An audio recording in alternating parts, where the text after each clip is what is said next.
Hare Krishna, Hare Krishna, Krishna, Hare Krishna, If you want to. Hare Krishna, Hare Krishna, Krishna, Hare Krishna, Hare Krishna, Hare Rama, Rama Rama, Hare Hare.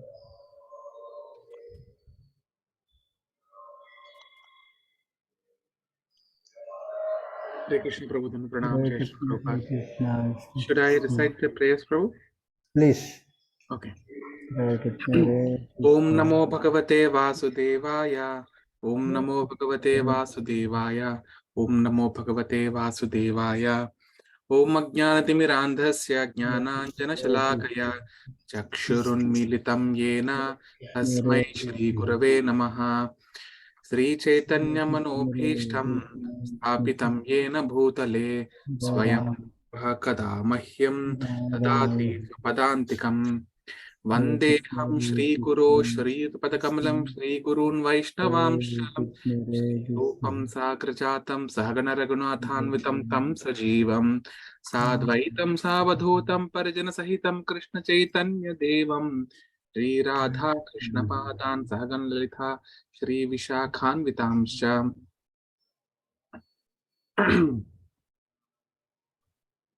हे कृष्ण करुणा सिंधो दीन बंधो जगतपते गोपेशा गोपिका कांता राधा कांत नमोस्तुते तप्त कांचन गौरांगी राधे वृंदावनेश्वरी वृषभानुसुते देवी प्रणमामि हरिप्रिये वाञ्छाकल्पतरुभ्यश्च कृपा सिन्धुभ्य एव च पावनेभ्यो वैष्णवेभ्यो नमो नमः नमां विष्णुपादाय कृष्णप्रेष्ठाय भूतले श्रीमते भक्तिवेदान्त स्वामिन्निति नामिने नमस्ते सारस्वते देवे गौरवाणी प्रचारिणे निर्विशेषा शून्यवादी पाश्चात्य देशतारिणे जय श्री कृष्ण चैतन्य प्रभु नित्यानंद श्री अद्वैत गदाधरा श्रीवासादि गौर भक्त वृंदा हरे Krishna Krishna Krishna Hare Hare Hare Ram Ram Ram Hare Hare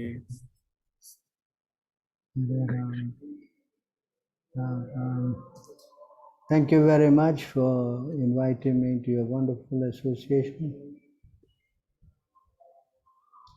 So, anyone has got any questions or any queries? Hare Krishna, Prabhuji. Please accept my humble obeisances of Lord Srila Prabhupada. Yes, Prabhu, there are a few questions from the Dallas congregation. I wanted to check with you, Prabhu. The question was on the karma theory, Prabhu. So in India, it is they like every one of them say it should be written on your forehead. Only then you will get such and such thing. If someone says is that he has got so much money, he earned so much money, they say it's written on his forehead, so that's why he got it. So the question is, if everything is written on the forehead, why should someone work hard? Like even if someone does not do anything, just simply sits down, will he get the same thing? What does Shastra say about?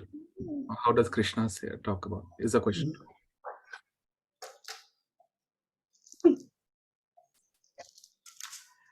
So, here in this verse,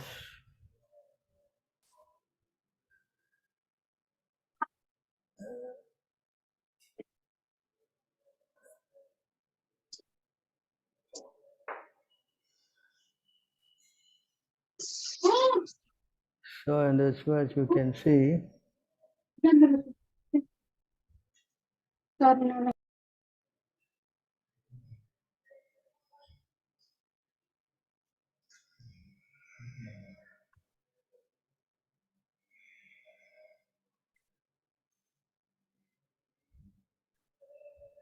you want to read this verse. No, Prabhu. अप्रारब्ध फलं पापं कूटं बीजं फलोन्मुखं क्रमेणैव प्रलीयेत Vishnu Bhakti Ratatmanam. For those who are engaged in the devotional service of the Supreme Personality of Godhead, All sinful reactions, whether fructified in the stalk or in the form of a seed, gradually vanish. Therefore, the purifying potency of devotion service is very strong, and it is called Pavitram Uttamam, the purest. Uttama means transcendental. Tamas means this material world or darkness. Uttama means that which is transcendental to the material activities. Devotional activities are never to be considered material. Who Although sometimes it appears that devotees are engaged just like ordinary men, one who can see and is familiar with devotional service will know that they are not material activities. They are all spiritual and devotional, uncontaminated by the material modes of nature. So you can understand from this statement that moment you become a devotee, then all your karma is all been vanquished, and that is explained here, karma which is in the form of, which is yet to fructify, which is in stock in the form of seed, all these are the stages of karma. So if karma is more important than God, then God has got no role, no? Yes, Whether you Prabhu. worship God or you don't worship God, then your karma becomes the, what we say, the factor that determines your life. But that's not the case, Yes, Prabhu. because God is more powerful than karma. As it says here in the Bhagavad Gita,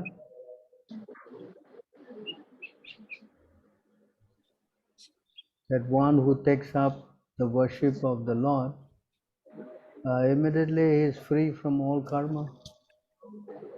So, karma no doubt is powerful, but by devotional service, you can, nullify this karma. That's why Krishna says here also the same point. Abandon all varieties of religion and just surrender to me. I shall deliver you from all sinful reaction. Do not fear. So no doubt karma is very powerful in determining a person's activities, but the Lord is so powerful that he can destroy all your karmas. Yes, Prabhu. Yes. Hmm? You understand? Yes, Prabhu. So this is the point, that everyone is not a devotee, then he is subject to the reaction of his life, whatever he has done, as is explained in the Bhagavatam here. This is for the non-devotees, Non-devotees have to go through all their karma, Hmm? Mm-hmm. Whereas the devotee, he is not, because Krishna is removing all his karma. So there's a big difference.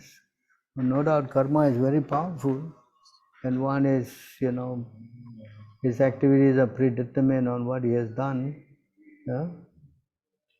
Which is explained here. Whatever you do in this life will predetermine your next, So according to your karma, you have to take birth. Hmm? You understand? Yes, Prabhu. But if you become a devotee, then it is a different issue altogether.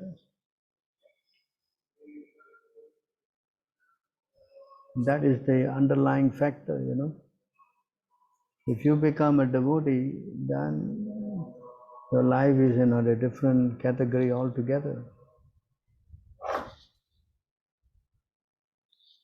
So this is how karma is, the result of whatever a living entity does in this life are enjoyed in the next life. So your karma predetermines your next life, Yes, Prabhu. But if you surrender to Krishna, then Krishna says, yeah, I will rid you of all karma. Sarva papibhyo, and I will give you liberation. So God is very, very powerful. No doubt we have so much karma, whatever we've done in last life or what life. But the moment we become a devotee, then when we start chanting, then all our karma is nullified. Just now we read the verse, no? Right? Yes, Prabhu. Vishnu Yatatmanam, everything is finished. Yes? Yes, Prabhu. So it is also explained in the Brahma Samhita also, the moment you take up devotional service, then all your activities are, all your karma is also finished. Here you can see again in this verse.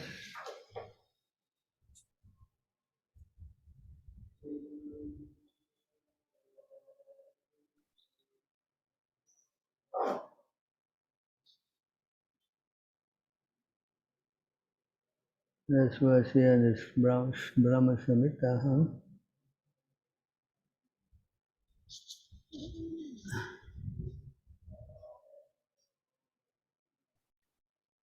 Karmani nindati kintu cha bhakti bhajam. Those who engage in devotional service are unaffected by the result of their material activities.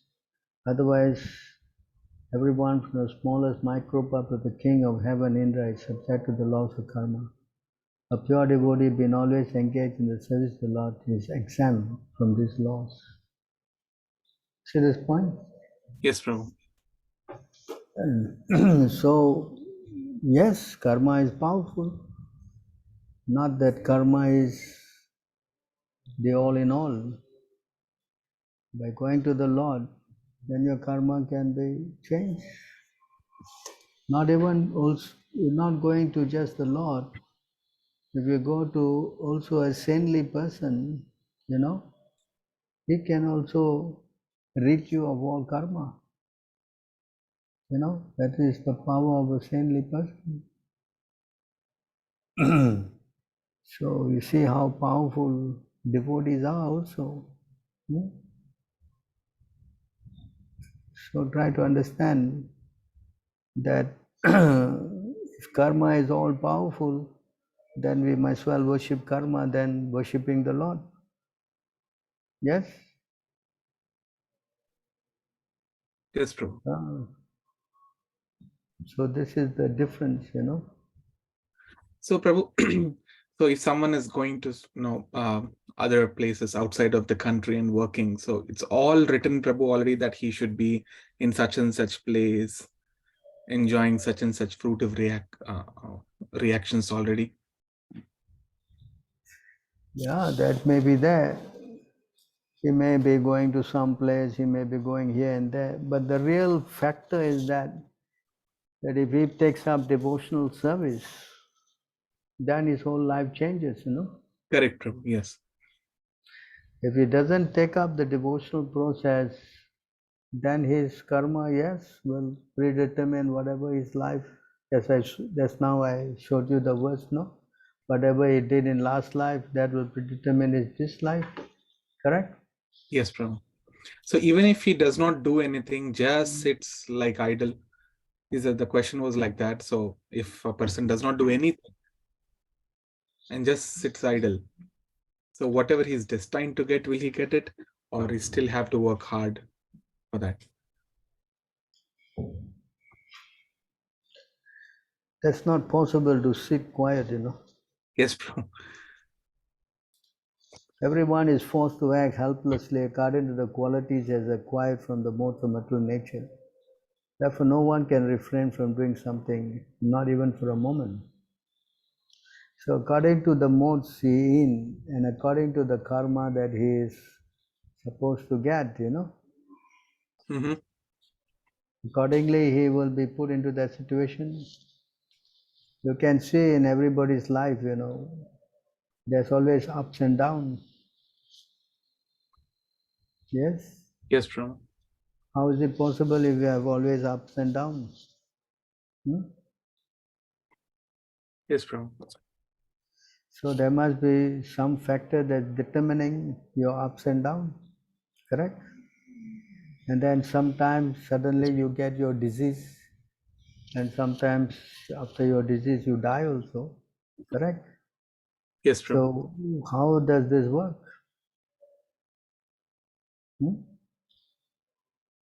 So you are influenced by the modes.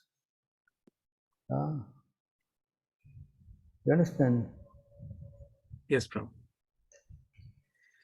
So we should know for sure that whatever is happening, but for a devotee, sometimes the devotee also goes through some kind of a karma-like situation.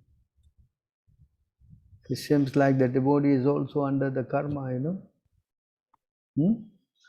But that's not a fact, For a devotee, Krishna creates some karma-like situation so that he will give up his attachment for the material world. In order to detach the devotee, Krishna creates a situation like that. Mm-hmm. You understand? Yes, Prabhu. That's explained by Sridhar Maharaj in that verse, Tattenu Kampa Susamichamana, I think that verse is Lord Brahma has spoken that verse, no? Let me take it out now. Yes, Prabhu.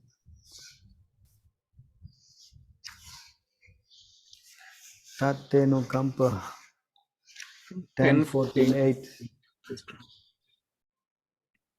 So you see here in this explanation,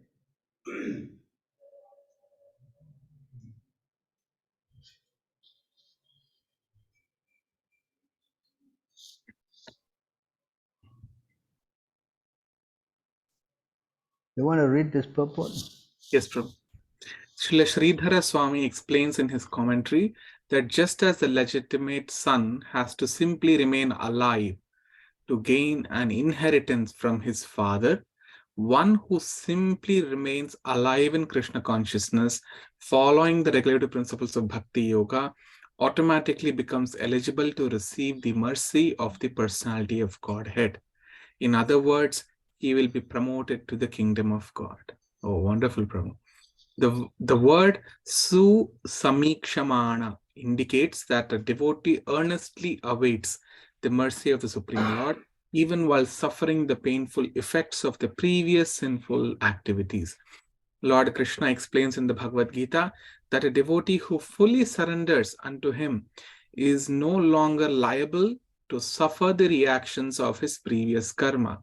However, because in his mind a devotee may still maintain the remnants of his previous sinful mentality, the Lord removes the last vestiges of the enjoying spirit by giving his devotee punishments that may sometimes resemble sinful reactions.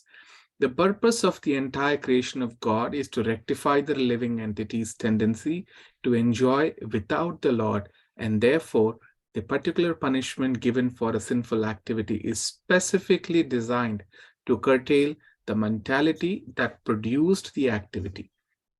Although a devotee has surrendered to the Lord's devotion service until he is completely perfect in Krishna consciousness, he may maintain a slight inclination to enjoy the false happiness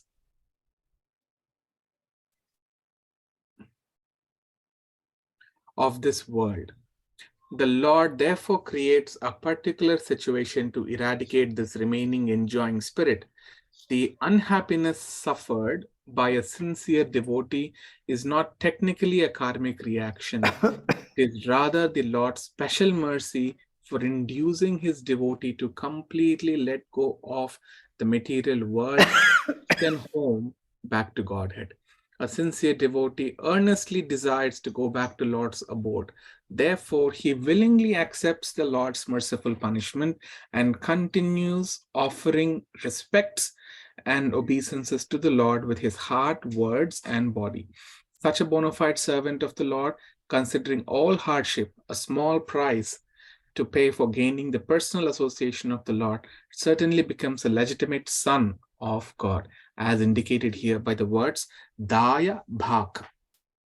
Just as one cannot approach the sun without becoming fire, one cannot approach the Supreme Pure, Lord Krishna, without undergoing a rigid purificatory process, which may appear like suffering, but which is in fact a curative treatment administered by the personal hand of the Lord. I'll read this once again, Prabhu.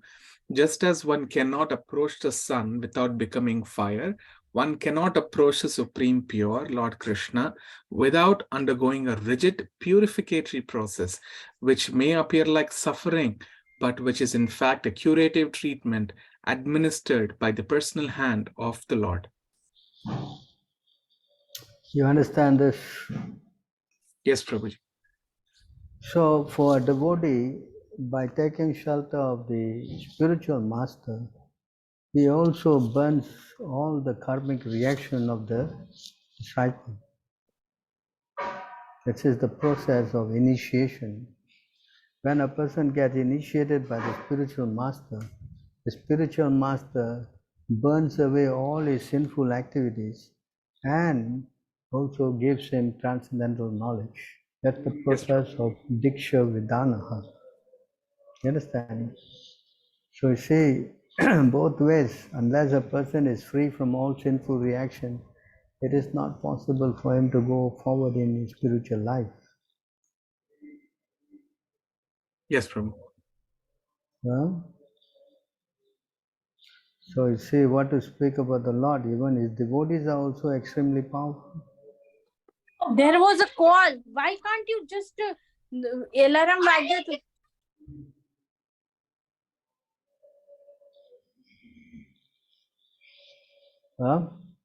Yes, Prabhu. So is this point clear?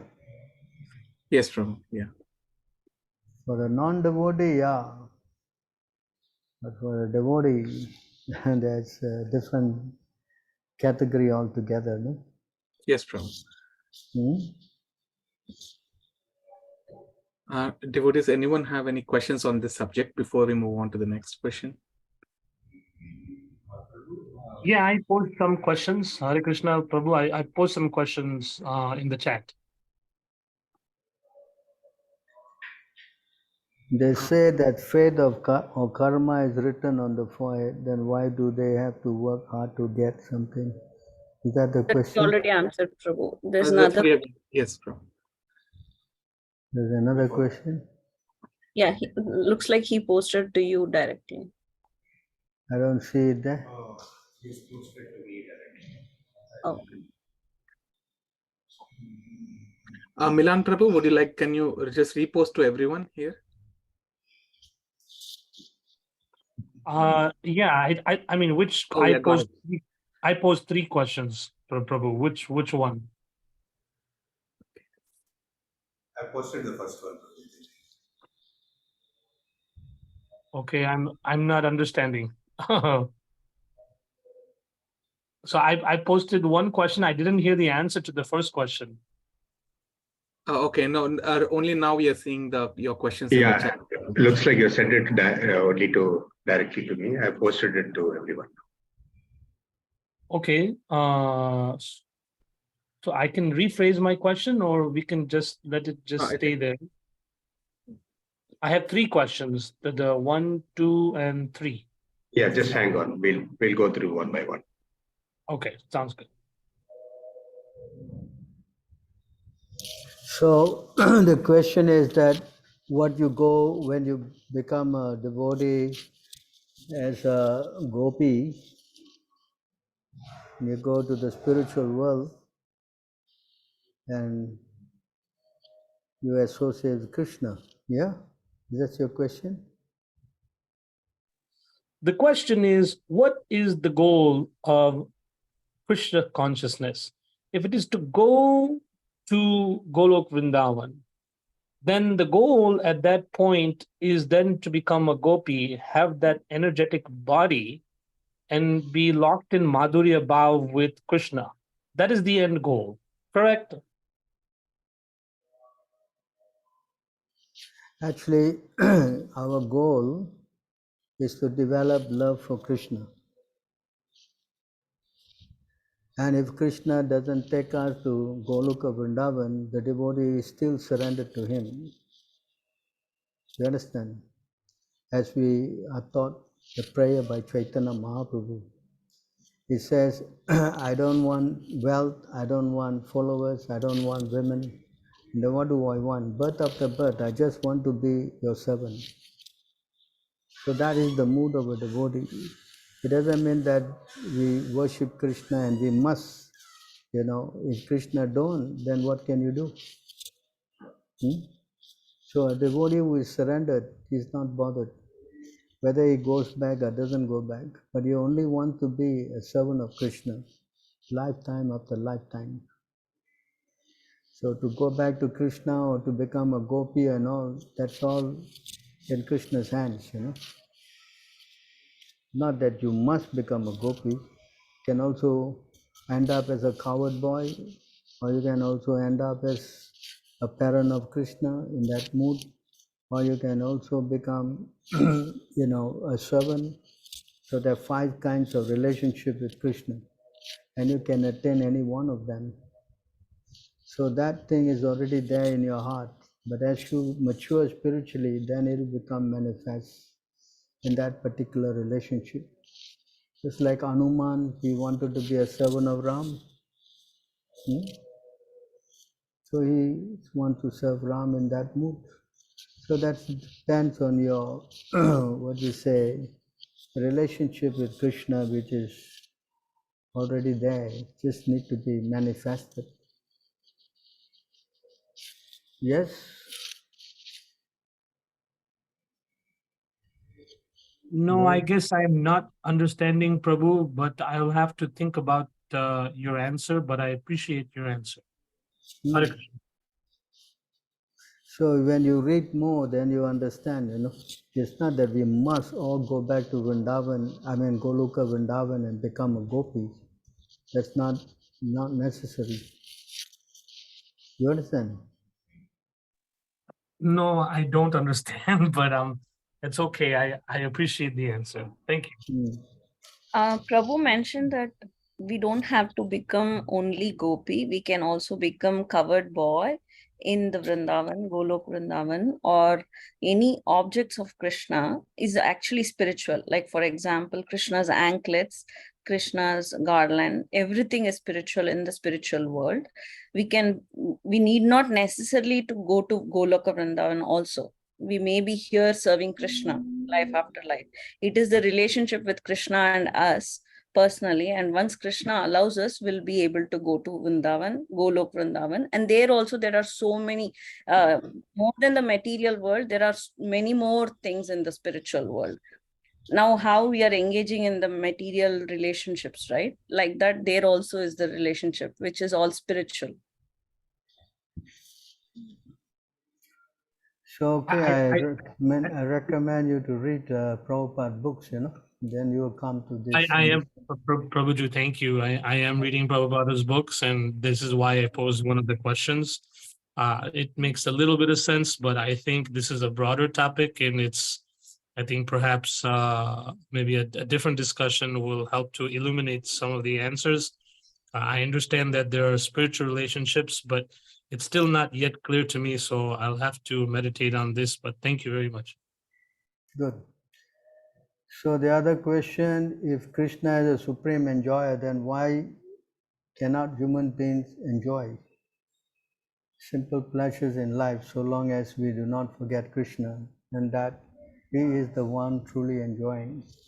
So the first thing is that we should understand that when we want to enjoy with Krishna, that is a fact. We need to. For example, Krishna says in the Bhagavad Gita, whatever you do as an offering towards me. See? The Bhagavad Gita, Krishna says,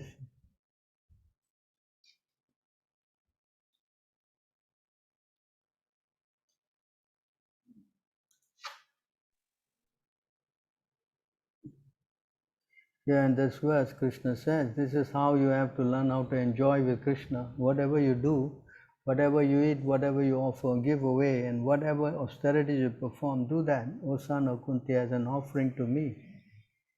So this is how you should learn how to enjoy, by serving Krishna and taking the remnants. But if you try to take it separately from Krishna, then you're going to be implicated. So that is the understanding. So therefore, sense enjoyment is not restricted, but it has to be done as a service attitude and offering to Krishna. And then the remnants, yeah, is taken and it's used. Like for example, you want to eat, nobody say you cannot eat, so you cook all those things in that category of fruit, grains, milk, like this, and then you offer to Krishna. And after offering to him, then you take as much as you like. Otherwise, it is said here, if you do otherwise, if you don't offer to Krishna, then you become implicated sinfully. It says here,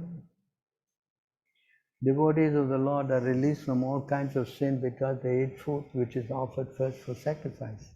Others who prepare food for personal sense enjoyment verily eat only sin.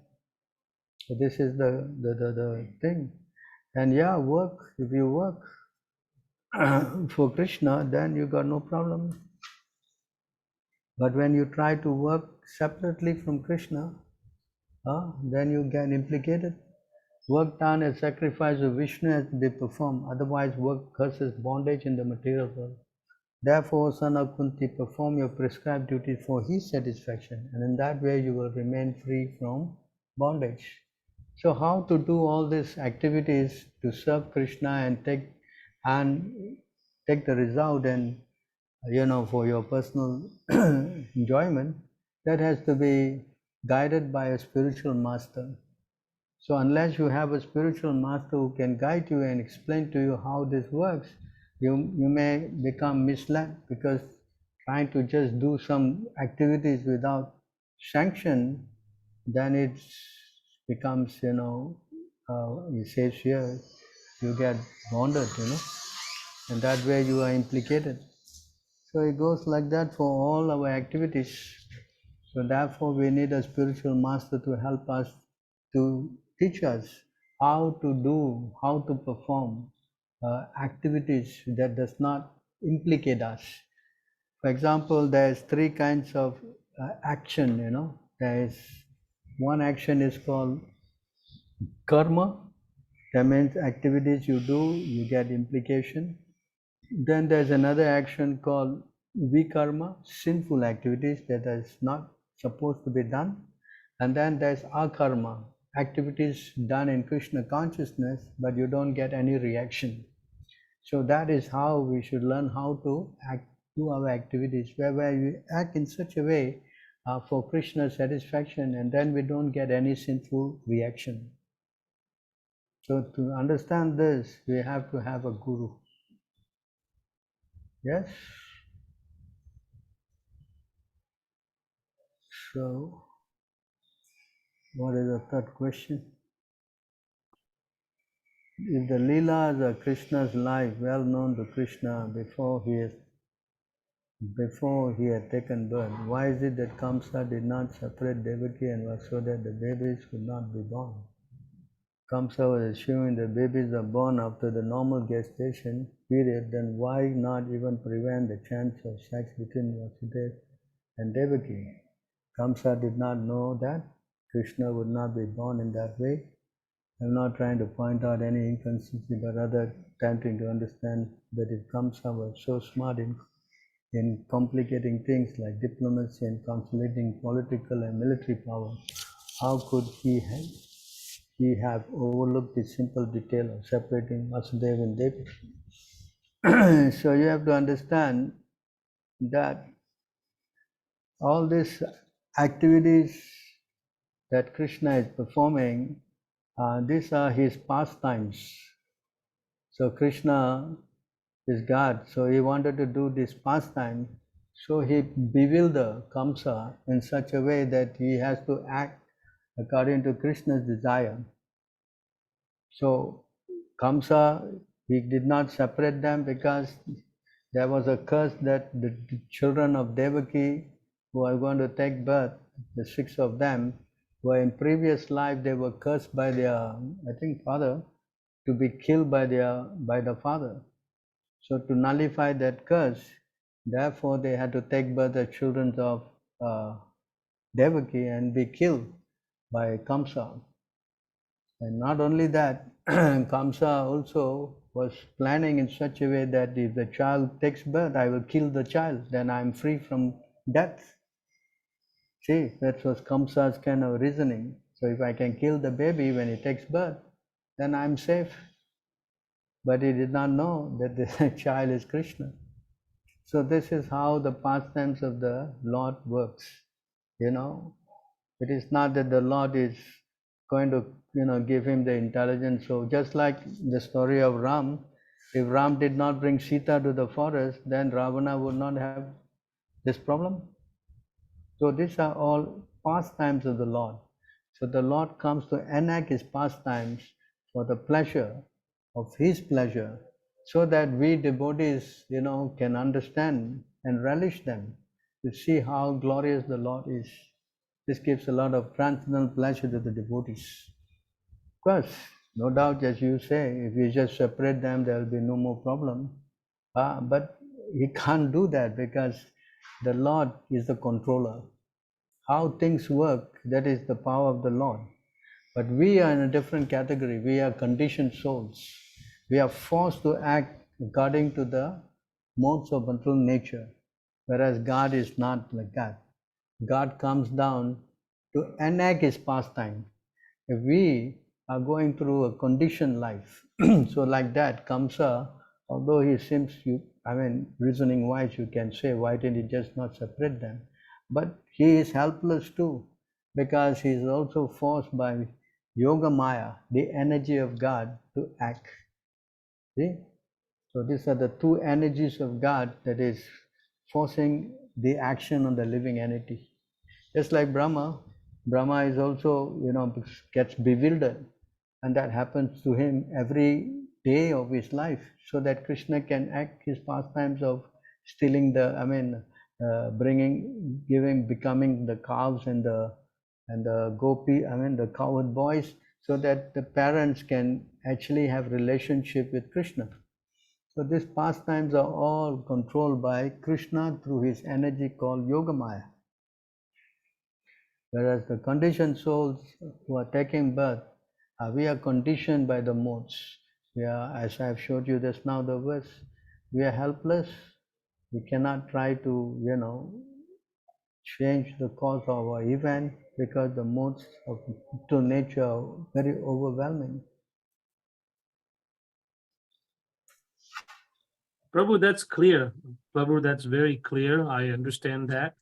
But in the Krishna Every book, moment, everyone is forced to act helplessly according to the qualities as acquired from the modes of material nature. Therefore, no one can refrain from doing something, not even for a moment. So Maya is very, very powerful. So what is that you say, Krishna book? it was not stated there that Krishna's Yogmaya had bewildered Kansa so as to make him confused to not separate Devaki and Vasudeva. It just said that he did not separate them, and he had, to me it was logical reading it, why did he not separate? But you're saying that Krishna had bewildered Kamsa, but it was not stated that way in the Krishna book from Srila Prabhupada. You keep reading on, then you will understand more. Later on, you will understand the energies of Yoga Maya, how it works. You understand? Okay, I'll keep reading. Thank you. Yeah, read the whole book, then you'll know more. Okay. Any other questions? There's one more. Prabhuji, I have a question. Can doing the pujas and prayers remove the sins one had committed? How can the prayers and puja remove the sins one commit, right? Is this the question? Yeah. No, the question is not how can. Is it true that doing prayers and puja can remove the sins one had committed? Okay, so prayers and pujas, if you are doing it properly under the direction of the spiritual master, then yes, it will remove all your karma, because you are offering the result to Krishna. So when you do devotional service is very powerful, explain here in this verse.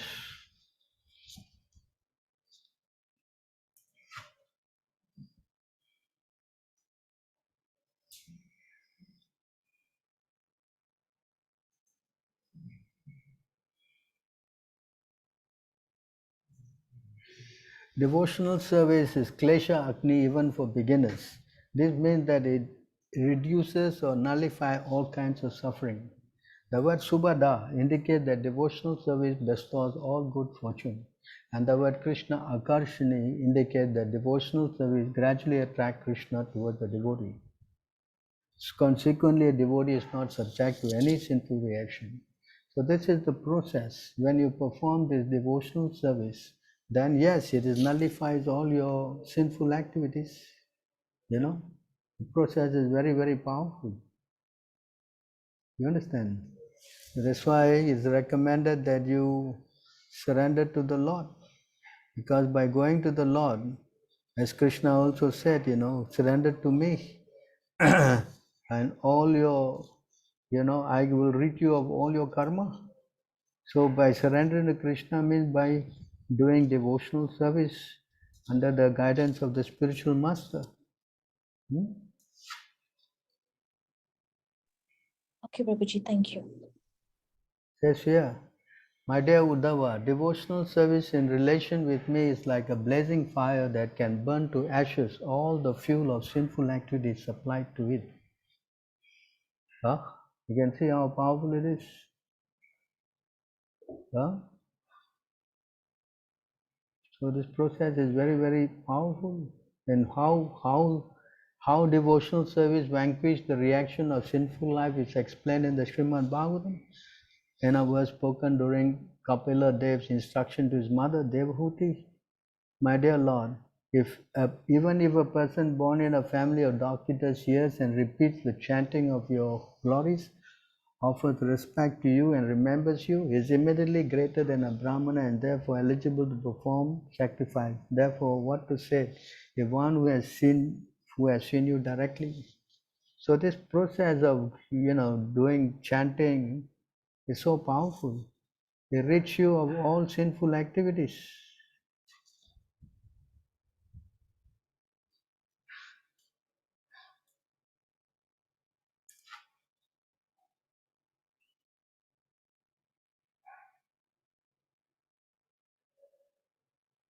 Simply by chanting one holy name of Hari, a sinful man can counteract the reaction to more sin than he is able to commit. This is from the Brihad Vishnu Puran. If one chants the holy name of the Lord, even in a helpless condition or without desiring to do so, all the reaction of his sinful life depart. Just as when a lion roars, all the small animals flee in fear. See how powerful the process is? By once chanting the holy name of the Lord, which consists of 2 syllables Hari, one guarantees his path to liberation. So try to understand how powerful the holy name of the Lord is. Just by chanting the holy name, we get ourselves purified, because the Lord's name and the Lord are non-different. So therefore this, as you say, puja, but actually what we say is by hearing and chanting the name of God. Yes? Okay, thanks, Prabhuji. Any other questions?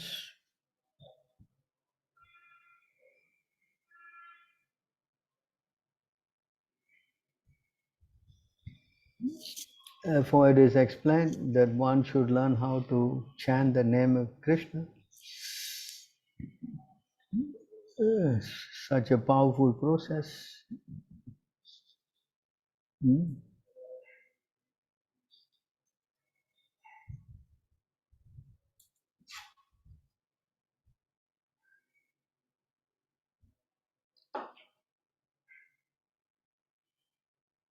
Nama Sankirtan Yasya Sarva Papa Pranasanam. You see this? Just by chanting the name of God, all sins are destroyed. Okay. I offer my respectful obeisance to Supreme Lord Hari. The congregational chanting of whose holy name destroys all sinful reaction, and the offering of obeisance unto whom relieves all material suffering. This is the last verse in the Bhagavatam. How powerful it is.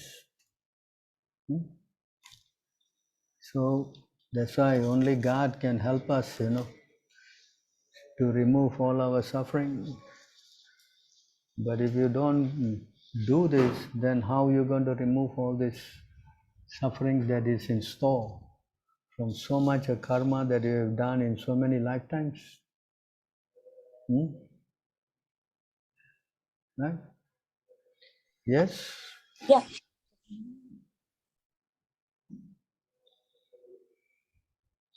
Any other questions?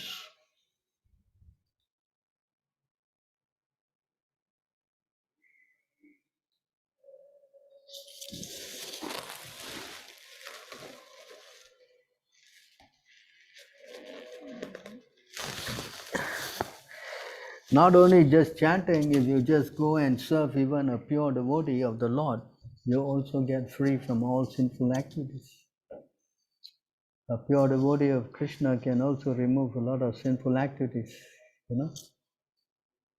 There's a power of pure devotees. Just as like the Lord, the pure devotees representing the Lord are also equally powerful. So that's also there.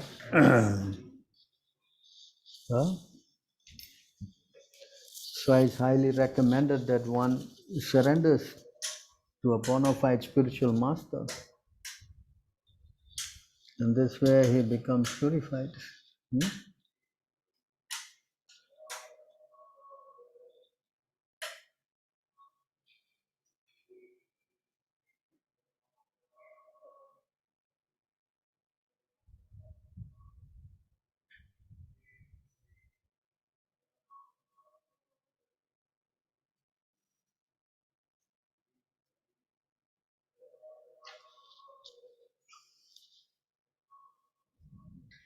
Oh Sutta, those great sages who have completely taken shelter of the lotus feet of the Lord can at once sanctify those who come in touch with them.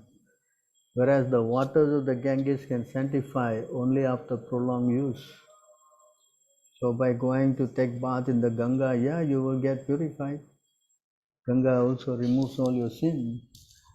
But if you go to a holy person, he immediately removes all your sinful activities. So see, that's the potency of the devotees.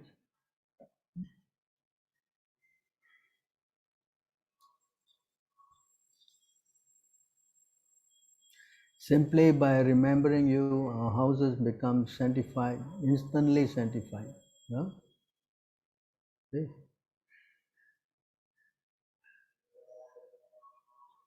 And what to speak of seeing you, touching you, washing your holy feet and offering you a seat in our home. So because the devotees are having the Lord in the heart, they're so powerful. They can purify, anyone who comes in contact with them. So not only just doing puja, if you also serve a pure devotee, that also is very powerful.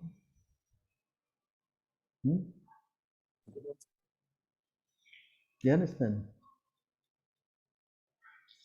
In fact, serving the devotees is more powerful because they immediately purify you.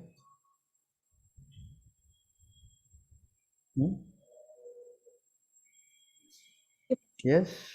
Yes, Prabhu. Okay. All right. Some more questions is there? what is going to happen to non-devotees who participate in the devotional service? Will they become devotees in experts? So those who are non-devotees, if they, by good fortune, if they take part in the process, devotional process, so then they become purified, and then they become devotees. So that's explained here in the Bhagavad Gita.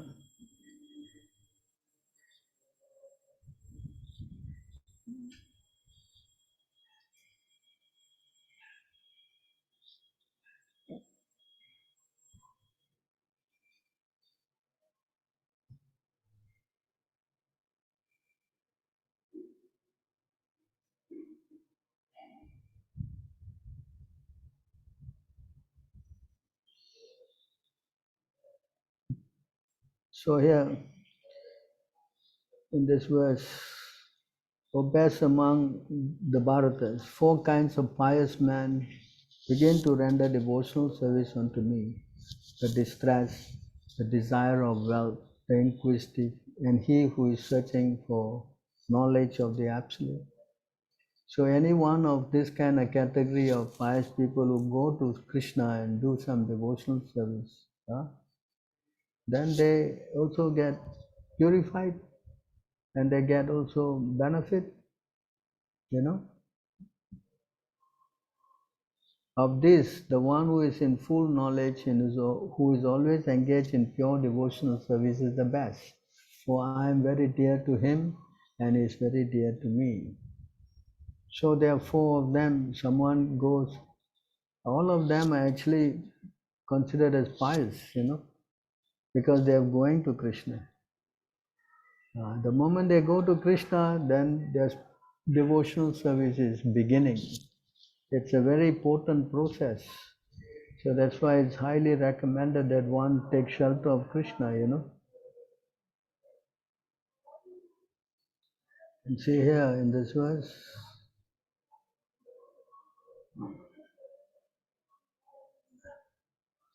I think it's a different verse. Give me a minute.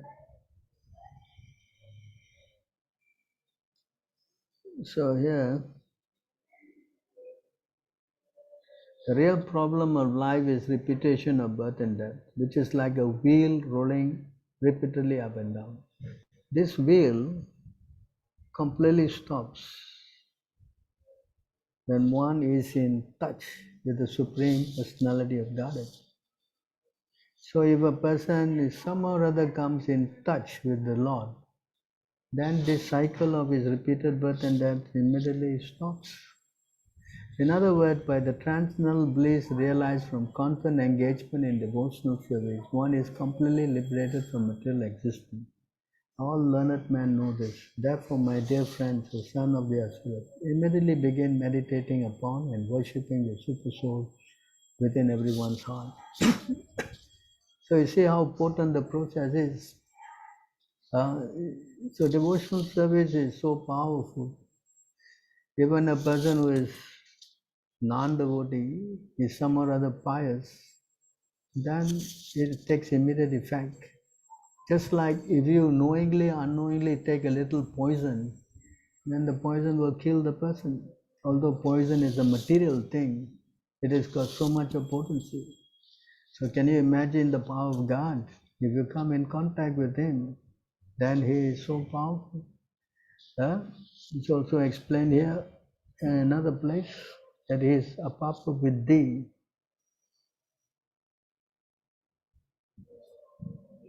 In the Yushopanishad, you can see this word apapa with thee, So he's so powerful that he purifies everything that come in touch with him. Such a person must actually know that the greatest of all, the personality of God, is unembodied, omniscient, beyond report, without being, pure and uncontaminated. The self-sufficient philosopher has been fulfilling everyone's desires since time immemorial. So he is uncontaminated, He cannot be contaminated. So that's the power of God, is so powerful that anything comes in contact with him, he gets purified. So that's explained here.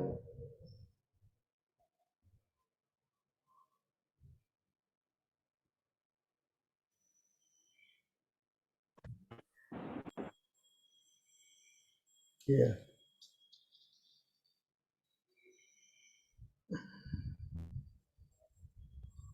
To confirm that the Lord is always pure and uncontaminated. Huh? You hear? Sri Ishopanishad described him as Suddham, antiseptic, and Apapa Vidam, prophylactic. Huh? He is antiseptic in the sense that even an impure thing can become purified just by touching him. The word how you say this? Prophylactic. Prophylactic. Huh? Prophylactic.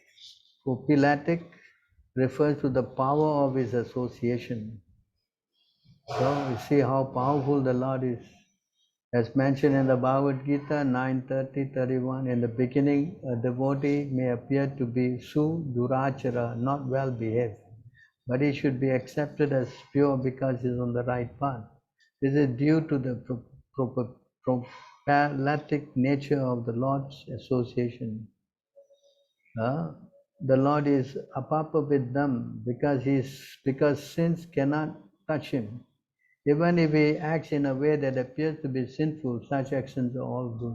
For there is no question of his being affected by sin, because in all circumstances he is Suddham, most purified. He is often compared to the sun. The sun extracts moisture from many untouchable places on the earth, yet it remains pure. In fact, it purifies obnoxious things by virtue of its sterilizing powers. If the sun, which is a material object, is so powerful, then we can hardly begin to imagine the purifying strength of the all-powerful Lord. So is that clear? Yes. What is this? Those who pray to God for material stuff is also considered devotee as they pray to God. Yeah, those who pray to God means here God is Krishna. If you pray to Krishna for material things, because you are going to Krishna, so you are also considered as Sukirti, pious souls. You understand? As long as you go to Krishna, it's all auspicious for the soul. So by praying for material things, and when a person gets more and more purified, then he takes up the devotional service. So by going to Krishna is already a very auspicious thing. That's why in the earlier verse you can see Krishna says, he used the word here.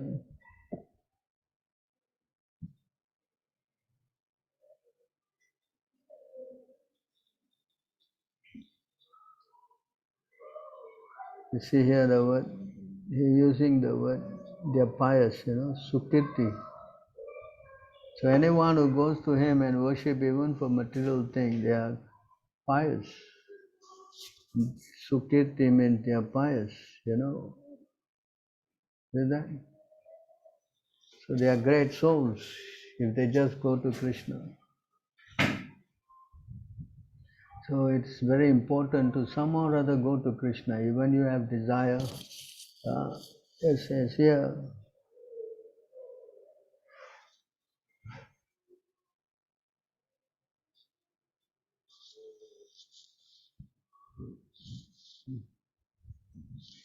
so in this verse, akama sarva kama va moksha kama udaradi trivena bhakti yogena yajate purusham param. A person who has a broader intelligence, whether he be full of all material desires, without any material desires, or desiring liberation, must by all means worship the Supreme Whole, the personality of Godhead. So that is the idea. Whether you have desires, you have no desires, or you're desiring liberation, whatever you somehow or other you please get yourself to worshipping the Lord. then you are considered as having real intelligence. You understand? That's why Krishna says, abandon all variety of religion and just come to me. There's a verse here in the Gita. It says here, you surrender to me. Sarva dharma parityaja mam ekam saranam bhaja. I shall deliver you from all sinful reaction. Do not fear. See? So how the Lord is petitioning us. Whatever it is, just abandon him. Just come to me. I'll take care of things. Do not fear. So, whether you have got desires or no desires or whatever it is, we have to learn how to surrender to the Lord.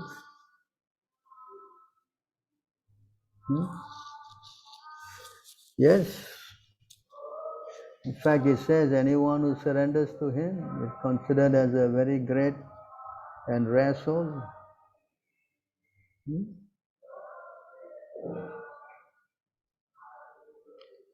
Bahunam janmanam ante jnanavan man prapadyante Vasudeva sarvamiti sa matma sudurlava.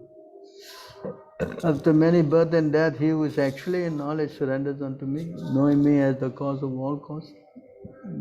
Such a great soul is very rare. So you see how if anyone just go to Krishna, Krishna considers him as a great and rare soul. Even if a person is sinful, if he goes and surrender, Krishna says also that he is saintly. Krishna says even a person is full of sins. Sudacharam is one who commits the most abominable sins, action. But if he takes up the process, even if one commits the most abominable action, if he is engaged in devotional service, he is to be considered saintly because he is properly situated in his determination. See, you got desires, but even if you are sinful, if you go, you are also considered as magnanimous, saintly. Yes?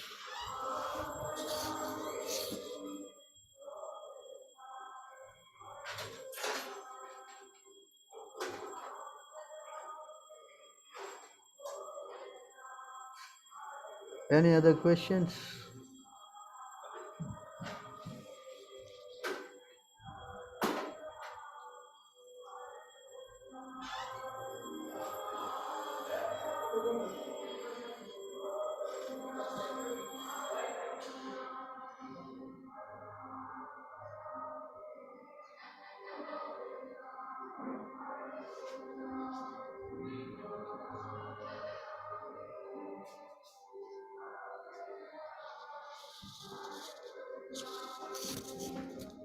Yes?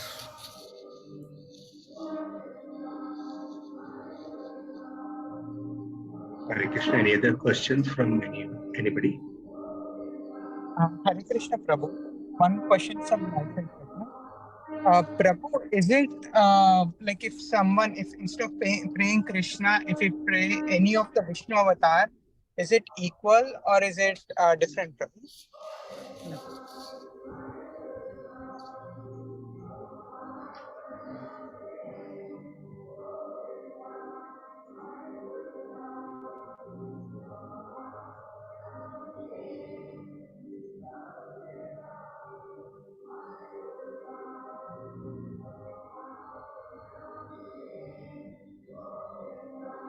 You want to read this? Hello? Hare Krishna, Prabhu. Sorry, Prabhu, I'm not able to read. I'm actually driving. Sorry, Prabhu. I'll read, Prabhu. These Yeah. words stress that one should concentrate his mind upon Krishna, the very form with two hands carrying a flute, the bluish boy with a beautiful face and peacock feathers in his hair. There are descriptions of Krishna found in Brahma Samhita and other literatures. One should fix his mind on this original form of Godhead Krishna. One should not even divert his attention to other forms of the Lord. The Lord has multi-forms as Vishnu, Narayana, Rama, Varaha, etc. But a devotee should concentrate his mind on the form that was present before Krishna. Concentration of the mind on the form of Krishna constitutes the most confidential part of knowledge, and this is disclosed to Arjuna because Arjuna is the most dear friend of Krishna's. Yes? Yes, Prabhu. Yes, Prabhu. Got it. Thank you, Prabhu.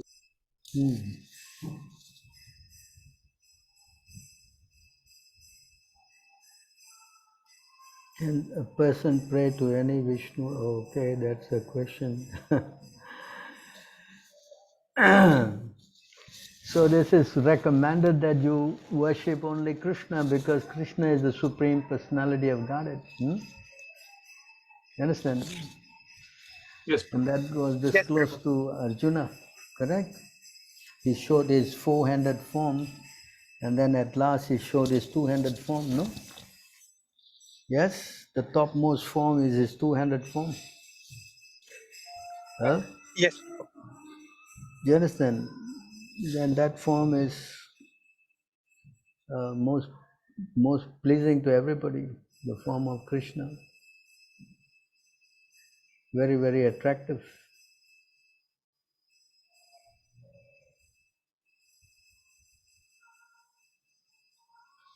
Because if you want to get attracted to all the other forms, nobody's saying no, but it is highly recommended that you surrender to Krishna.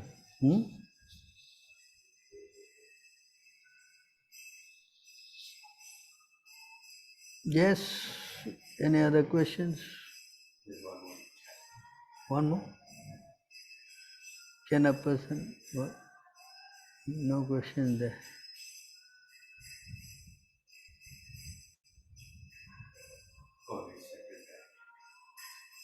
You took it now?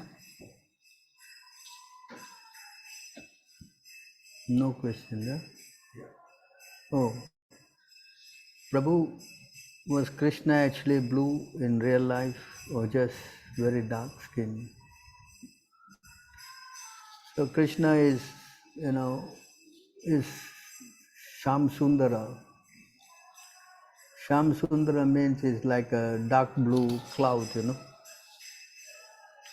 His color is like compared to the dark blue rain cloud, grayish blue, That's the color of Krishna. That's why it's addressed as Shama Sundara. That is his color.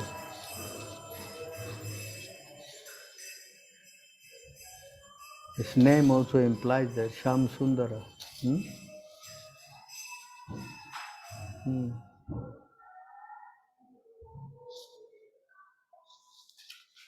So it's I think it is here, Benam Kavantam Ravindaladaya Daksham.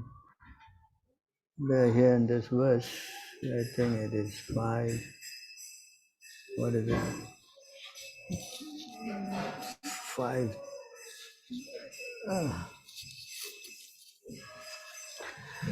So in this verse, Krishna is described,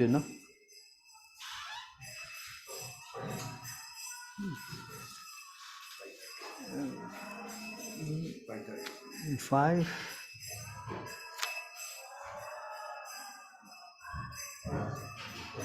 5:30, the Brahma Samhita,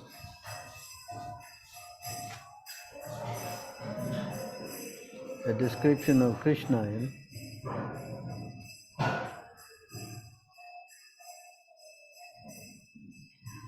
See this word here?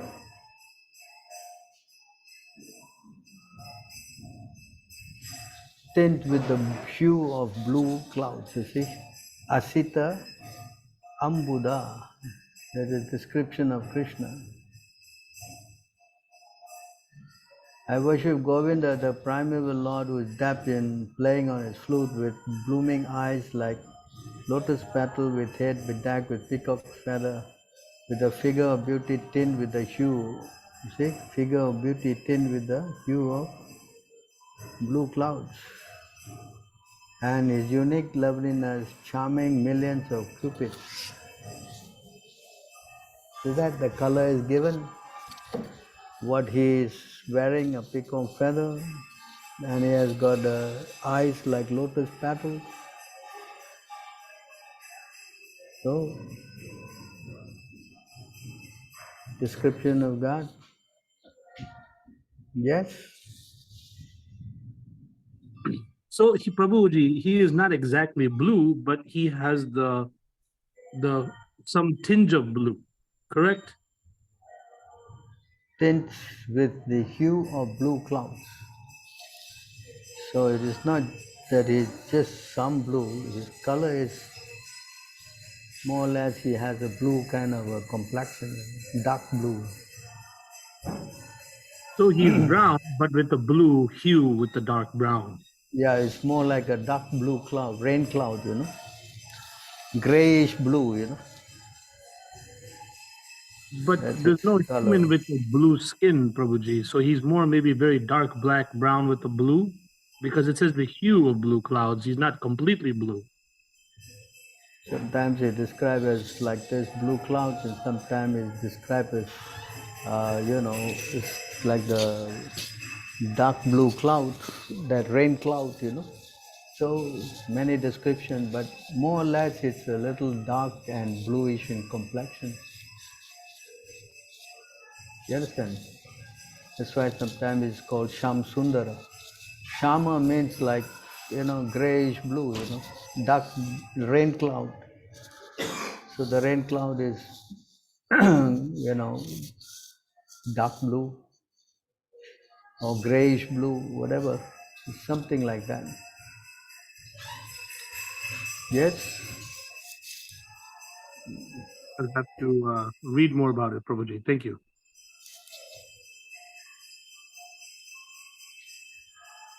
Any other questions? A little bit related to Krishna. Hare Krishna, Sundar Gopal Prabhu. This is Manu Das. Currently, I'm traveling to the Philippines right now, Prabhu. Thank you for his class. But with the blue sky, is the sky blue to remind us of Krishna? Yeah, the sky is getting the color, the light from Krishna's body, What? It is explained, and there's another verse of the Brahma Samhita, that the effulgence that's coming out from the Lord's body, it lights up the whole material, manifestation. It says here in another verse, Yashya Prabha, Prabhavato Jagananda Koti, Yashya Prabha.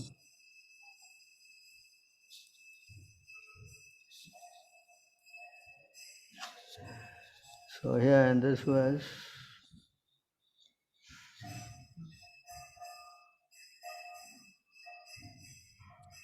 I worship Govinda, the primeval Lord, whose effulgence is the source of the non-differentiated Brahman mentioned in the Upanishad, being differentiated from the infinity of glories of the mundane universe, appears indivisible, infinite, limitless, and truth.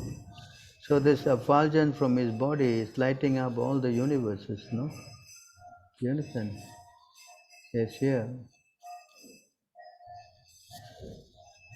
Yashya, of whom Prabha, the effulgence of the Lord, is lighting up all the universes, millions of them, not only millions of universes, including all the planets.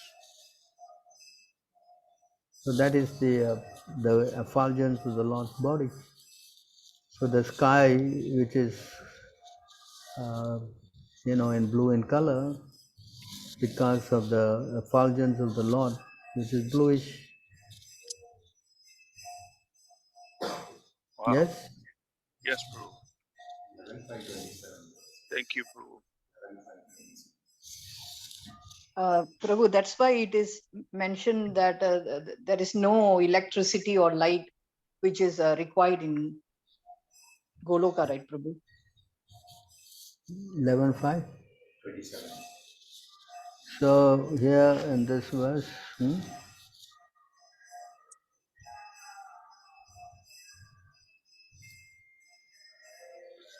so here this description of the Lord's body is given.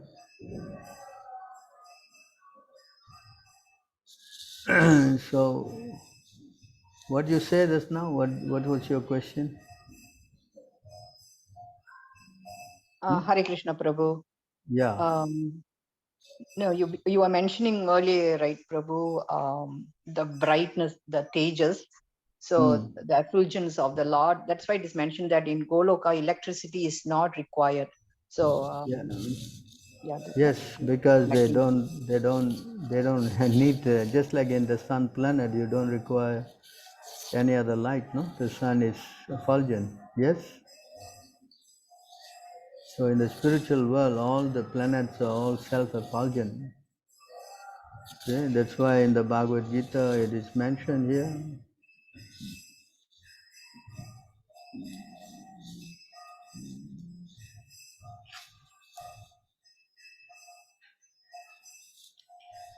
Hare Krishna Prabhuji. That One text second. you read. Okay, sorry. 1 second. The supreme abode of mind is not illumined by the sun or moon, nor by fire or electricity. Also, rich it never return to this material world. Yes? Hello? So what's the other question?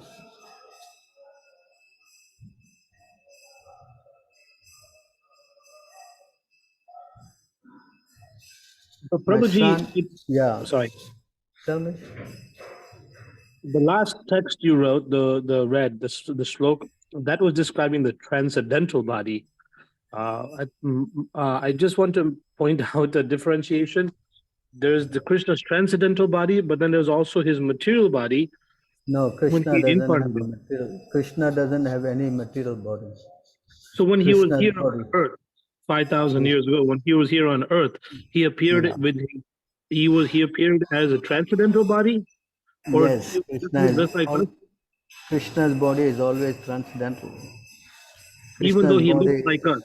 yeah, although he comes in the human being, it says here in this verse, it says here,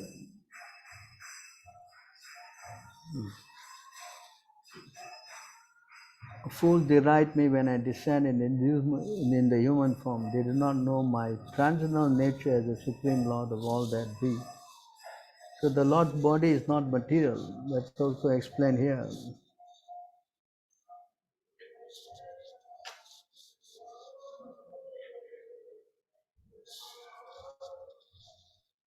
This is to distinguish his position. Although I am unborn, my transcendental body, you see here, my transcendental body never deteriorates.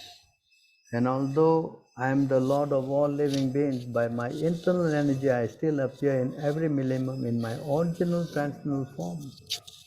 So Krishna doesn't have any material body. He comes in a spiritual body because he doesn't need to take birth like us, because he's God. You understand? Okay? So the people during his time in Dwapara Yoga, if he came as his transcendental body and he was evidently God, why did so many people mistake him for anything but God? Why did they not understand that he was God if he came as his transcendental body? Yeah, because to understand God, you need to become a devotee first. If you are not a devotee, you cannot understand this. He covers himself by his yoga maya energy. You understand? You can see here in this verse.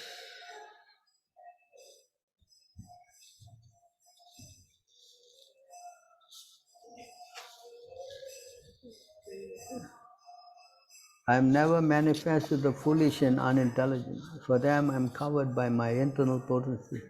Therefore they do not know that I am unborn and inexhaustible.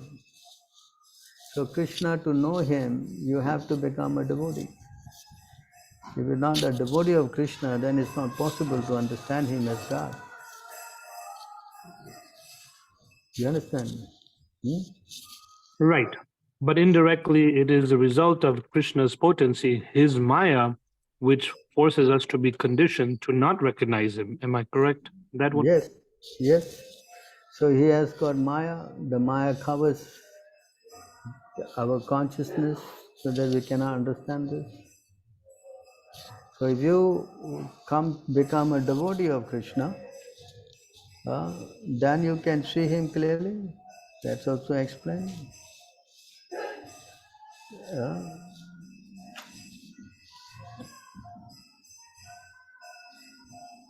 So it's almost like a challenge to show him that we are devotees, and then he will remove the Maya from us. The moment you become his devotee, then he will remove that Maya. Mahatmanastu mam partha devim pakirtim ashrita. He says that in 9:13 you can see. Yeah.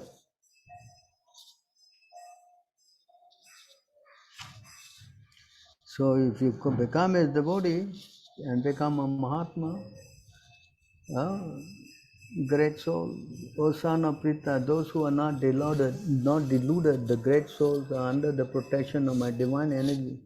They are fully engaged in devotional service because they know me as the Supreme Personality of God, original and inexhaustible.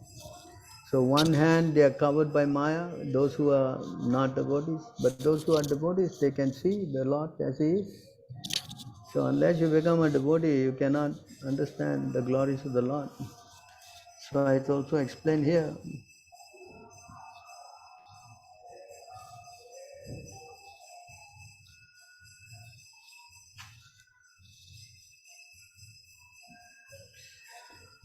Sorry, what is that? Bhakti Mama Vijananti 55, I think.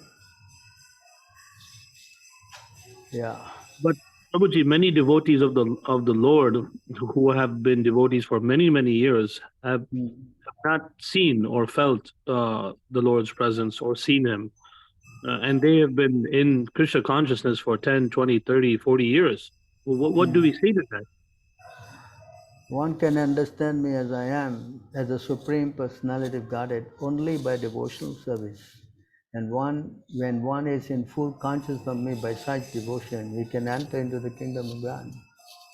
So our whole devotional service is not to see God, Our devotional service is to engage in His service to please Him. You understand? And I don't think it's a valid statement that they all have not seen unless you talk to everybody. And even if someone is seeing God, they don't tell you that they are seeing God. That's the mood of a devotee. They are not revealed. You understand?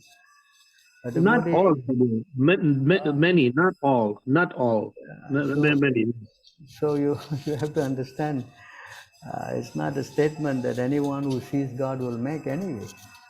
They'll say, no, I am so fallen, I don't know, I don't see God at all. Just like even Prabhupada, he never make a statement that I'm seeing God. You understand? That's the mood of a devotee. So nobody will tell you. Then if nobody tells you, then how you know? But what about those who don't see? And I'm talking about those who don't see and don't feel. What do, and they have been dedicated in Krishna consciousness for many years. What do we say about those? How they can dedicate if they do not get some kind of reciprocation? When you chant Krishna's name, you feel blissful. You feel the presence of the Lord. You understand? It's explained here in this Bhagavad Gita. The moment you chant and you associate with the Lord, then you can actually perceive Him. Yeah? You can see here.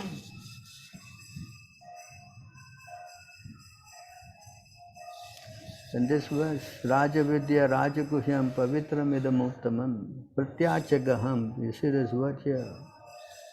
This word means perceive. Pratyaksha, direct experience. You see that? By direct experience. So the moment you chant, this knowledge is the king of education, the most secret of all secrets. It is purest knowledge. And because it gives direct perception, you see the word? Direct perception of the self by realization. It is the perfection of religion. It is everlasting and is joyfully performed. So the moment you chant Krishna's name, you engage in devotional service, you will actually perceive the Lord in your heart. You understand? This is direct experience. Otherwise, why they would want to maintain themselves for many years just chanting if there's no taste? I don't know. That's why I was asking. You don't know because you are you chanting also? Yes, Prabhuji. Yes, I am. You're chanting, huh? Yes, Prabhuji. So you chant, you will also perceive. Otherwise, why you want to chant? Nobody want to do this, Otherwise, you got some taste. See here, been free from attachment, fear, and anger, been fully absorbed in me and taking refuge in me. Many, many persons in the past became purified by knowledge of me, and thus they all attained transcendental love for me. This is a statement by the Lord. Then how they are many, many persons in the past, they became purified. So spiritual life means that you first have to have a guru, In order for the spiritual process to work, you must first get yourself connected to the system. Otherwise, if you're not connected, then the process is not, it doesn't work, no. Yeah, you can chant and chant. Unless you're connected, you see here, Adau Shraddha, first you have faith and then Sadhu Sangha. This means you get connected by initiation. Then you are practicing this chanting and everything. Then all these dirty things in the heart must go. When the dirty things in the heart goes, then you become pretty much fixed up and you get the taste. So when a person is chanting, he develops this taste. So if he gets this taste in chanting, why he will not chant for 50 million years? Correct? You understand? And then he gets an attraction. So when he gets attraction, then he develops his bhava or mood, and then he gets love of God. So this is the process. So when a person chants, definitely he must get some taste. Otherwise, why you want to do it? Huh? And the Lord is perceived, It is says here in this verse.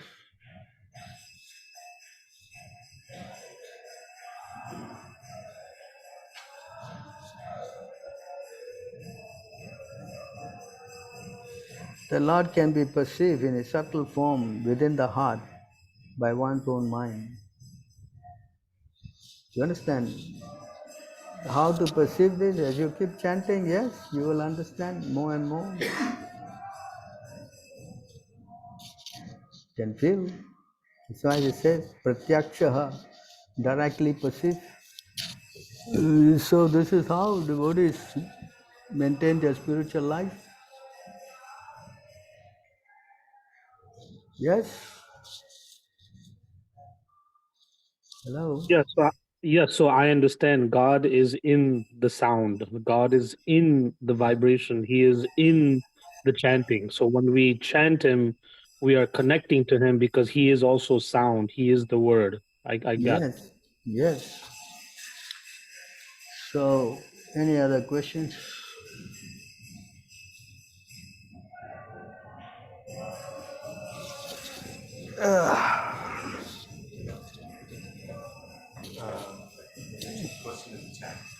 Question in the chat.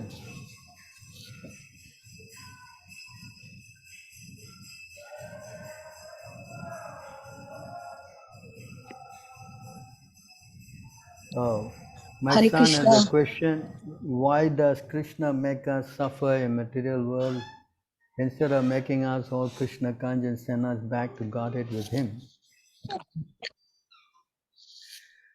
Krishna is not making us suffer because we wanted to come here to the material world, because we wanted to not serve him.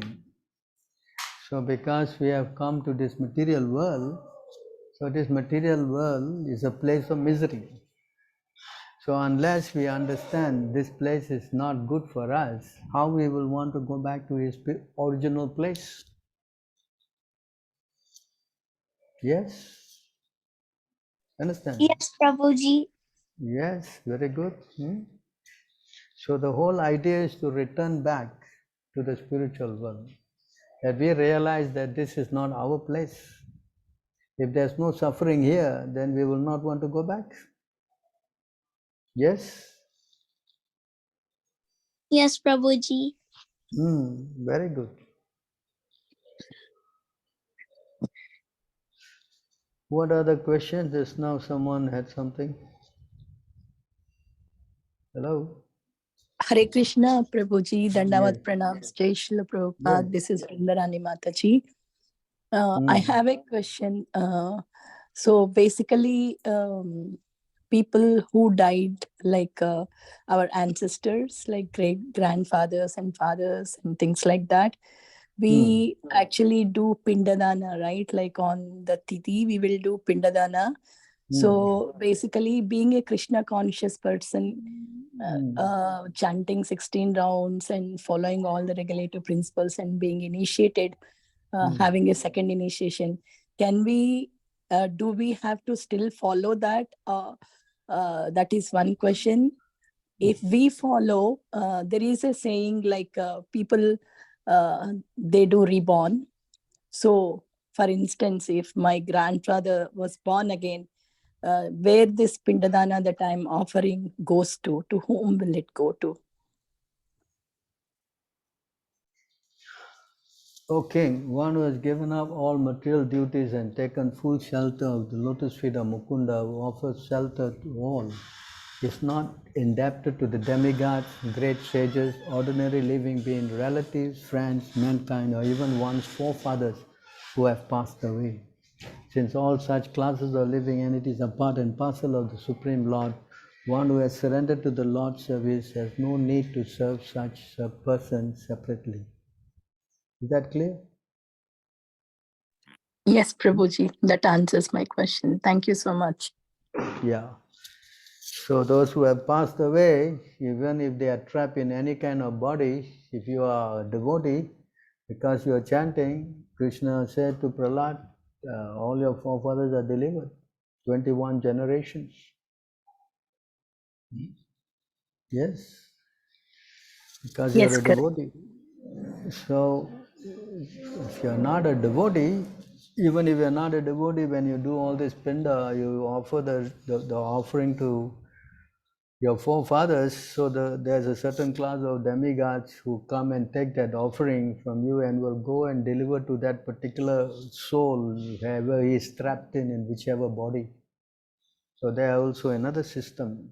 That's why they are encouraged to do this pinda, And when you do pinda, you cannot just offer any kind of thing, you must offer prasadam.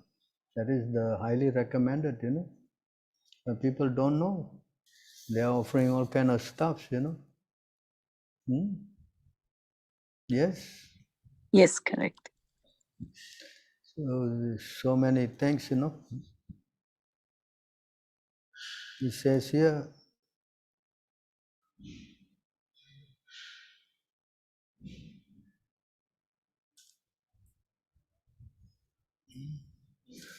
so you can see here, one should offer prasad to the demigod, to the saintly persons, one forefathers, the people in general, one family members, one relatives, and one friend, seeing them all as devotees of the Supreme Personality of Godhead. A person fully aware of religious principles should never offer anything like meat, eggs, or fish in the Sundar ceremony. And even if one is a Kshatriya, he himself should not eat such things. And suitable food prepared with ghee is offered to saintly person. The function is pleasing to the forefathers and the Supreme Lord, who are never pleased when animals are killed in the name of sacrifice. So you see how it is forbidden. Yes? Yes, correct.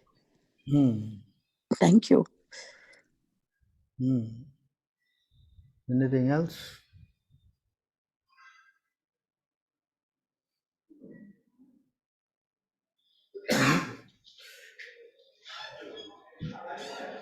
Any other questions?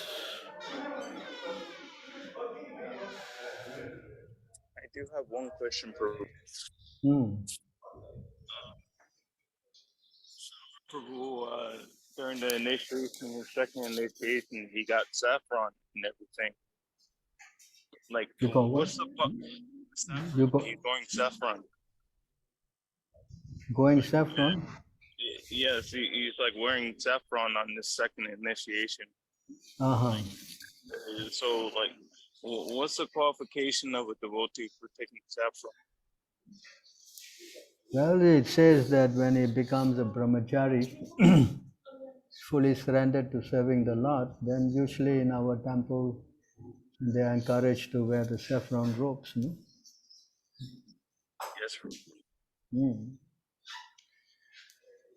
Unless he's fully surrendered. But if he's going to take a job and all that, then he's not allowed to wear the saffron color.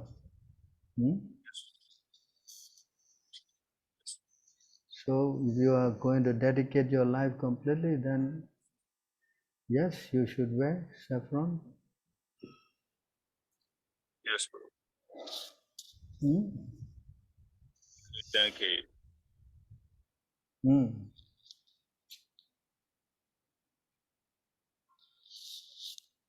All glories to your saffron, huh?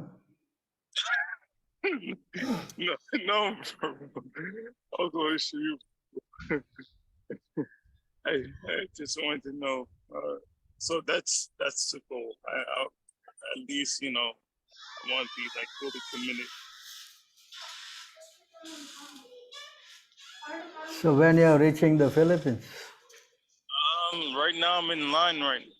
So I have to wait for a little bit. Tomorrow my flight is at the 1, so I have to take the flight, a 17-hour flight. Wow, yeah. The long flight, huh? Fine by me, Prabhu. Yeah, you can chant whole day. Yeah, that's what I'll do. I'll do that, Prabhu. You will. Hare Krishna. All right, any other questions before we, what we say, we thank all of you for your kind association. Yes? Any Yes, last, Prabhu. yes, any last questions?